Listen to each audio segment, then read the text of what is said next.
অনেক দিন তো হলো ব্যাঙ্গালোর এসেছি, এবার তাহলে বাড়ির উদ্দেশ্যে ফেরা যাক। আজ আমি কলকাতায় যাচ্ছি, আর সত্যি বলতে বাড়িকে ভীষণ মিস করছিলাম, কিন্তু কোথায় যেন একটু খারাপ লাগছিল।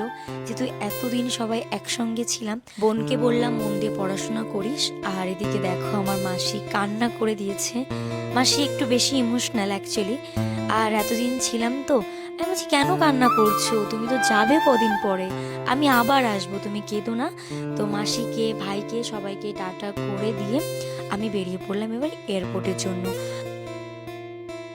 ব্যাঙ্গালোর কিন্তু খুবই সুন্দর একটা জায়গা, আর এখানকার এই যে রাস্তাঘাটে ফুল খুবই সুন্দর লাগে। আমার চোখে হঠাৎ করে এই গাড়িটা পড়ে, আর লেখা আছে জব ভি তেরি ইয়াদ আয়েগি তু বেহিসাব গালি খায়েগি। এটা আমার ভীষণ ভালো লেগেছে। এরকম অনেক গাড়ি থাকে যেটা অনেক সুন্দর সুন্দর শাড়ি লেখা থাকে। মাসি বাড়ি থেকে এয়ারপোর্ট আসতে আমার 2.5 ঘন্টা লেগেছে। হ্যালো, কি করছো? ভিডিও কলটা ধরো। ভিডিও করো।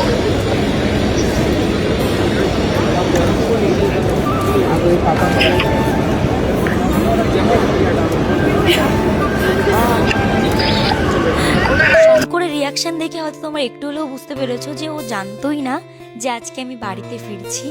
তো ভীষণ খুশি হয়েছে, বলছে তুমি কোথায় আছো? আমি বলছি এয়ারপোর্টে।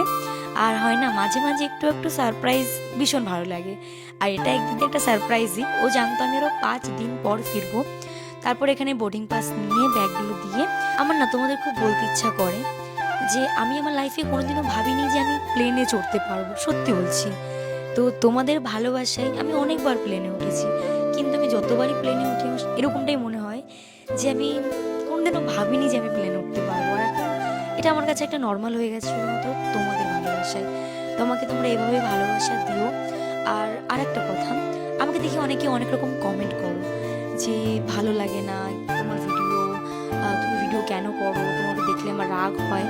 দেখো, যার আমাকে দেখে রাগ হয়, যার দেখতে ইচ্ছা করে না, প্রথম কথা হাতের 5টা আঙুল সমান হয় না।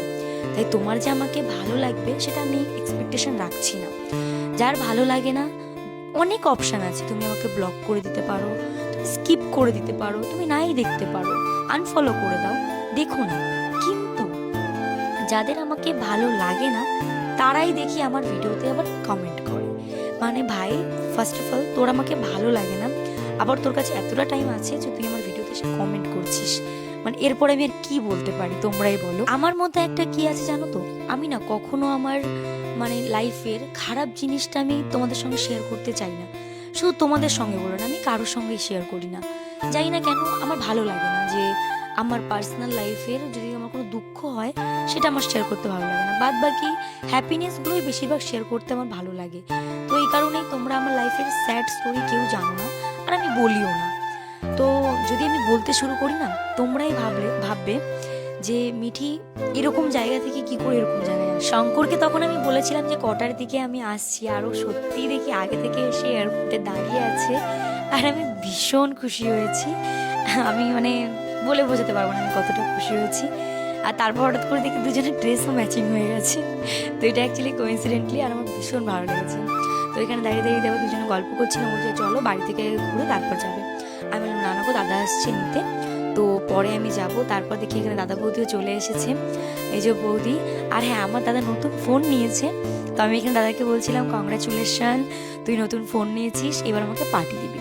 ও বলছে হ্যাঁ দেবো পার্টি, চল যেতে যেতে পার্টি দেবো। এবার আমি বুঝতে পারছি না যে পার্টিটা অ্যাকচুয়ালি কী দেবে। তোমাদের জন্য খুব তাড়াতাড়ি একটা সারপ্রাইজ আসতে চলেছে আমার দিক থেকে, তোমরা জানতে পারবে। তো ওইদিকে আমাদের লাগেজগুলো এখন আমরা সব কিছু ঠিকঠাক করে রাখছিলাম।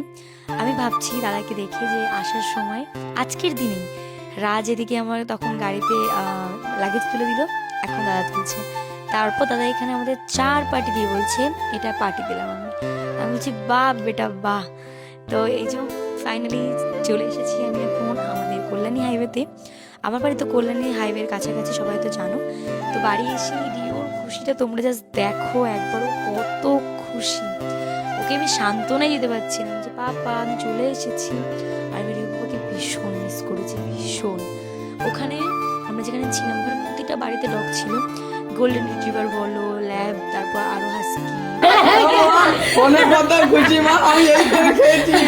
ফাইনালি আমি আমার রুমে এন্ট্রি করছি, আর ভীষণ মিস করেছি আমার রুমটা আমি। সো চলো, বাই বাই, টাটা।